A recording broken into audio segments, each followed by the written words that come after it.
আমার হাজব্যান্ড বাজার থেকে অনেকগুলো চিংড়ি মাছ নিয়ে এসছে, তাই ভাবলাম চিংড়ি মাছের মালাইকারি তো অনেক খেয়েছি, কিন্তু চিংড়ি মাছের মালাই পোলাও যদি বানানো যায় তাহলে কেমন হয়। তাই বানিয়েও ফেললাম। দারুণ সুন্দর দেখতে হয়েছে, খেতেও কিন্তু খুবই সুন্দর হয়েছে।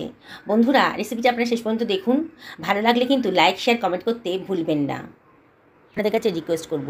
তেল গরম হয়ে গেছে, আমি সাদা তেলেই রান্নাটা করছি। কতগুলো চিংড়ি মাছকে আগে থেকে নুন হলুদ দিয়ে মাখিয়ে রেখেছিলাম, এগুলো একটু ফ্রাই করে নিচ্ছি। চিংড়ি মাছ বেশি ফ্রাই করব না, তাহলে কিন্তু শক্ত হয়ে যাবে। হালকা কালারটা যখন একটু চেঞ্জ হয়ে গেছে, হালকা করে ভেজে আমি একটু অন্য পাত্রে ভেতর তুলে রাখলাম।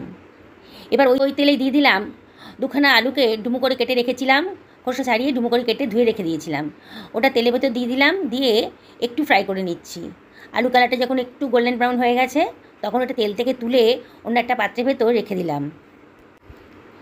দেখুন বন্ধুরা, এবার ওই তেলের ভেতর দিয়ে দিলাম খানিকটা গোটা গরম মশলা, আর দিয়ে দিচ্ছি হাফ টেবিল চামচ মতো গোটা জিরে। একটু ফ্রাই করে নেবো, যখন সুগন্ধ একটা গন্ধ বেরোচ্ছে তখন বুঝবো যে আমার মশলাটা ভাজা হয়ে গেছে। এবার আমি দিয়ে দিচ্ছি তিনখানা মাঝারি সাইজের পেঁয়াজকে গ্রেট করে রেখেছিলাম, দিয়ে দিলাম। দিয়ে অনবরত নাড়ছি, পেঁয়াজের কালারটাও কিন্তু চেঞ্জ হয়ে যাচ্ছে। হাই ফ্লেমেই রেখেছি।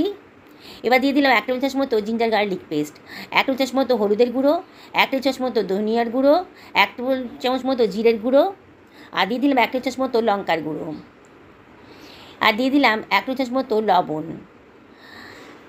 এবার এর মধ্যে দিয়ে দিচ্ছি কতগুলো তেজপাতা, আর দিয়ে দিচ্ছি খানিকটা নারকেল মিক্সার গ্রাইন্ডারে পেস্ট বানিয়ে রেখেছিলাম।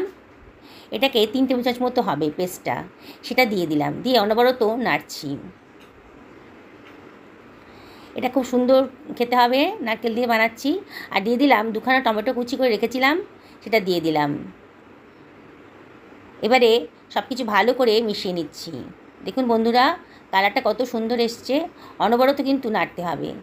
নাড়তে নাড়তে মশলা গা থেকে যখন তেল বেরিয়ে আসবে, তখন বোঝা যাবে যে মশলাটা কষানো হয়ে গেছে। এবারে আমি এর ভেতর দিয়ে দিচ্ছি হাফ বাটি মতো নারকেলের দুধ, দিয়ে আবারও সব কিছু ভালো করে মিশিয়ে নিচ্ছি। আবারও মশলাটা ভালো করে কষিয়ে নেব। এবার আমি দিয়ে দিচ্ছি 1 টেবিল চামচ মতো চিনি। চিনিটা অপশনাল, তবে দিলে পরে কিন্তু দারুণ সুন্দর একটা টেস্ট আসে। এবার আমি 2 বাটি মতন চাল আগে থেকে ধুয়ে রেখে দিয়েছিলাম, সেটাকে আমি দিয়ে দিচ্ছি। দিয়ে অনবরত নাড়ছি। চালের সঙ্গে মশলাগুলো ভালো করে মিশিয়ে দিতে হবে। খুব হালকা হাতে নাড়তে হবে, বেশি নাড়লে কিন্তু চালগুলো ভেঙে যাবে, তখন আর রান্নাটা দেখতে ভালো লাগবে না। এবার আমি দিয়ে দিচ্ছি ভেতরে ভেজে রাখা আলুগুলো। আবারও সব হালকা হাতে সব কিছু ভালো করে মিশিয়ে দিচ্ছি। বন্ধুরা, এটা বানানো খুবই সোজা, বিগিনার্সরাও একবার দেখলে পরে এটা বানিয়ে ফেলতে পারবেন। এত সুন্দর দেখতে, আর খেতেও কিন্তু একেবারে অসাধারণ। আর এটা রান্না করলে এর সঙ্গে কোনো তরকারি কিংবা অন্য কিছু প্রয়োজন হয় না। এটা 1 পট মিল। এর মধ্যে দিয়ে দিচ্ছি 4 বাটি মতন দুধ আর জল মিশিয়ে রেখেছিলাম, দিয়ে দিলাম। 2 বাটি চাল নিয়েছিলাম, সেই জন্য 4 বাটি মতো দুধ জল মিশিয়ে এর মধ্যে দিয়ে দিলাম। এটাই হচ্ছে পরিমাপ। যতটা আপনারা চাল নেবেন ঠিক তার ডবল পরিমাণ দুধ আর জল মিশিয়ে নেবেন। এবার ঢাকা দিয়ে দিলাম 10 মিনিটের জন্য হাই ফ্লেমে। 10 মিনিট হয়ে গেছে। দেখুন আমার কিন্তু চালটা 80% মতো সেদ্ধ হয়ে গেছে। দেখেই মনে হচ্ছে চালটা কিন্তু অনেকটাই সেদ্ধ হয়ে গেছে। আর একটু হবে, জলটা অনেক কমে গেছে। আবারও হালকা হাতে একটু নাড়াচাড়া করে দিলাম। দিয়ে এর ভেতর দিয়ে দিচ্ছি ভেজে রাখা চিংড়ি মাছগুলো,